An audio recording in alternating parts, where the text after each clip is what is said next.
हमारी जो पूरी लाइफ है, हमारी पर्सनालिटी है, इस रिप्रोडक्टिव ऑर्गन से बहुत अफेक्ट होती है। हमारा मूड, हमारी मेंटल हेल्थ बहुत अफेक्ट करती है, तो इसका स्वस्थ रहना बहुत ज़रूरी है।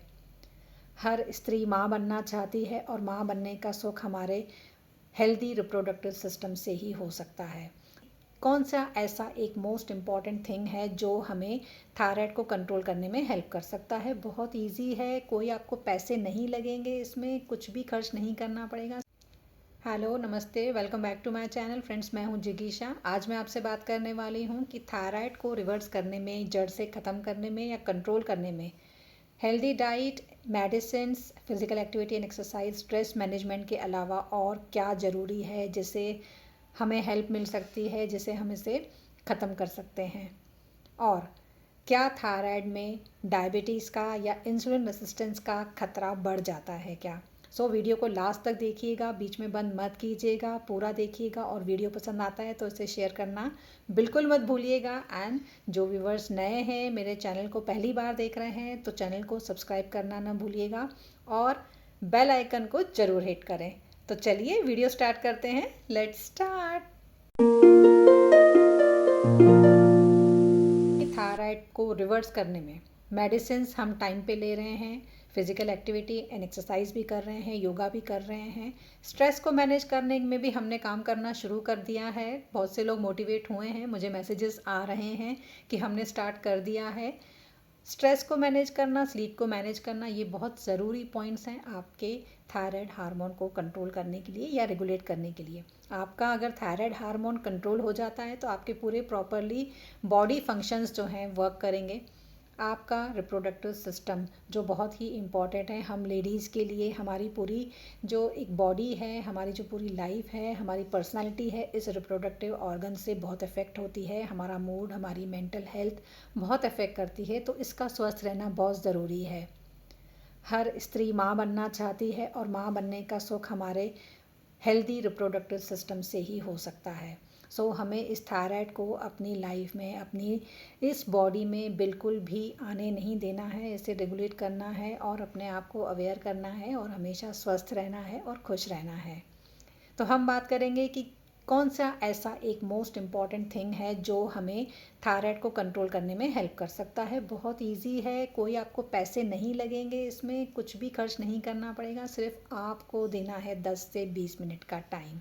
हाँ जी, 10 से 20 मिनट का टाइम अगर आप ये चीज़ कर लेते हैं तो आपको थायराइड के हार्मोन को रेगुलेट करने में, कंट्रोल करने में बहुत ज़्यादा हेल्प मिल सकती है। साथ ही साथ आपके स्ट्रेस को, आपके कॉर्टिसोल हार्मोन को सिक्रीट होने में, बैलेंस करने में भी हेल्प मिल सकती है। चलिए सस्पेंस ख़त्म करते हैं। वो चीज़ है विटामिन डी। हाँ जी, थायराइड के पेशेंट्स को अक्सर विटामिन डी की डेफिशिएंसी हो जाती है। विटामिन डी हमें सन एक्सपोजर से मिल सकता है। सन एक्सपोजर बहुत सी प्रॉब्लम्स को, बहुत सी बीमारियों को सॉल्व कर सकता है।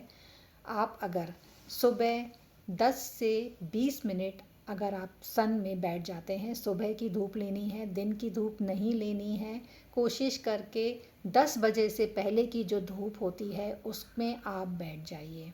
अपने बॉडी के ऑर्गन्स पर आपको लगाना है तिल का तेल।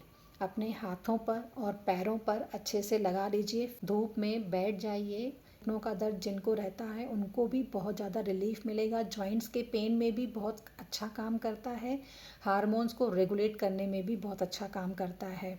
ये सन एक्सपोजर है आपके जो कॉर्टिसोल हार्मोन है उसको भी सिक्रीट करने में, उसको बैलेंस करने में हेल्प करता है, जिससे आपकी नींद, आपकी स्लीप साइकिल अच्छी होती है, आपकी साउंड स्लीप होती है। क्योंकि नींद का अच्छा होना भी बहुत ज़रूरी है। अगर नींद टूटती है, बीच में नहीं आती है, बार बार आपकी नींद खुलती है, स्लीप डिस्टर्ब होती है, इसकी वजह से भी आपकी बॉडी में डिस्टर्बेंस होता है। तो इसको कंट्रोल करना भी ज़रूरी है। तो देखिए कितनी छोटी सी चीज़ है, हम इसे अवॉइड कर देते हैं, नेगलेक्ट कर देते हैं। सुबह की धूप आपको बहुत सारे हेल्थ बेनिफिट्स दे सकती है। इसको आप सीरियसली लेकर और इसे डेली अपने रूटीन में शामिल कीजिए। कोई भी काम लेकर आप टेरेस पे या अपनी बालकनी में बैठ सकते हैं और अपना टाइम वहाँ पर स्पेंड कीजिए और सन एक्सपोजर लीजिए, जिससे आपके थायराइड को कंट्रोल करने में और बैलेंस करने में हेल्प मिलेगी। थायराइड के होने से डायबिटीज़ या इंसुलिन रेसिस्टेंस का खतरा बढ़ जाता है। हाँ जी, आपने बिल्कुल सही सुना है। थायराइड हार्मोन्स के डिसबैलेंस होने की वजह से आपकी बॉडी में एनर्जी लॉस होता है, मेटाबॉलिज्म स्लो होता है या फास्ट होता है। दोनों केस होते हैं हाइपर और हाइपो में। दोनों केसेस में आपको एनर्जी लॉस लगता है, जिसकी वजह से आपकी बॉडी को एनर्जी की ज़रूरत होती है, और एनर्जी की ज़रूरत होती है तो आपको मीठा खाने की इच्छा होती है। मीठा एकदम से जैसे ही हम खाते हैं तो हमारी बॉडी में क्विक एनर्जी मिलती है। तो कार्बोहाइड्रेट और शुगर को क्रेव करती है हमारी बॉडी, और हमें तीव्र इच्छा होती है कि हम मीठा खाएं। तो मीठा जैसे ही हम खाते हैं हमें एनर्जी फील होती है। बहुत से लोगों को चाय का शौक़ होता है, वो बोलते हैं चाय हमारे लिए पेट्रोल का काम करती है, हमारी गाड़ी तो इसी से ही चलती है। हाँ जी, ठीक है, पेट्रोल आप लीजिए, आप चाय पीजिए, लेकिन ज़्यादा शक्कर, थायराइड वालों के लिए शक्कर बहुत ही खतरनाक हो सकती है। मैं तो इसे जहर कह सकती हूँ।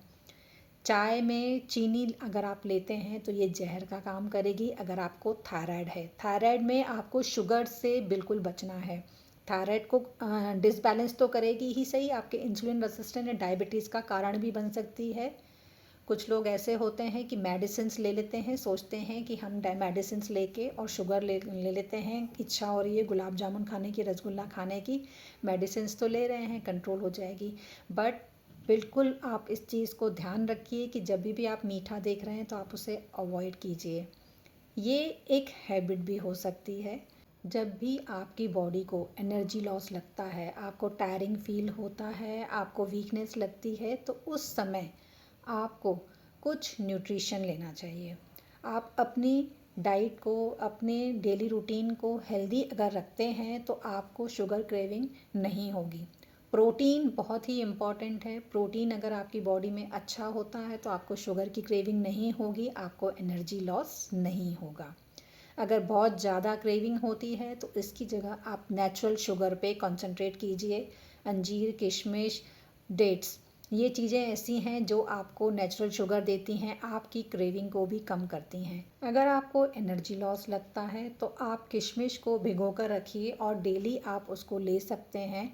5 से 6 दाने आप अगर रोज़ लेते हैं तो आपको इसका कोई भी साइड इफ़ेक्ट नहीं होगा, आपको एनर्जी भी लगेगी और आपको एनर्जी लॉस भी नहीं होगा, और ये आपको शुगर के क्रेविंग को कंट्रोल करने में हेल्प करेगा। वंस अ वाइल आप अपना फेवरेट चीज़ खा सकते हैं। इसे आदत मत बनाइए कि जैसे ही कुछ मीठा खाने की इच्छा हुई और आप अचानक से मीठा मत ले लीजिए। आप उसे कोशिश कीजिए कि आप इसे किस से रिप्लेस कर सकते हैं। मैंने आपको ऑप्शंस बता दिए हैं। घर में आप वही चीज़ें रखिए हैं, वही ग्रॉसरी कीजिए जो आपके लिए हेल्दी हैं, आपके शरीर के लिए, आपके परिवार के लिए अच्छी हैं। अनहेल्दी चीज़ें, जो चीज़ें आपको शरीर को नुकसान पहुंचाती है, उन्हें अपने घर में मत रखिए। सामने रहेंगी तो खाने की इच्छा होगी ही, सामने नहीं रहेंगी, कोई ऑप्शन ही नहीं है, तो फिर आपको हेल्दी डाइट पे जाना ही पड़ेगा। तो इस तरह से आप अपने आप को, अपने लाइफस्टाइल को मैनेज कर सकती हैं, थायराइड को कंट्रोल कर सकती हैं और डायबिटीज़ को, इंसुलिन रेसिस्टेंस को अपनी लाइफ से बिल्कुल भी बाहर कर सकती हैं और हमेशा अपने आप को स्वस्थ रख सकती हैं, अपने परिवार को स्वस्थ रख सकती हैं। आई होप आपको मेरी ये जानकारी, मेरी ये इन्फॉर्मेशन अच्छी लगी होगी, यूज़फुल लगी होगी और हेल्पफुल लगी होगी। वीडियो को ज़रूर शेयर करें। अगर आपको मेरे वीडियोस अच्छे लगते हैं, पसंद आते हैं, सबको शेयर कीजिए और मेरे चैनल को सब्सक्राइब ज़रूर कीजिएगा। बेल आइकन को ज़रूर से हिट कीजिएगा ताकि आपसे कोई भी जानकारी, कोई भी वीडियो मिस ना होने पाए। अगले वीडियो में फिर से मिलती हूँ, तब तक के लिए bye bye, take care, keep shining, keep smiling.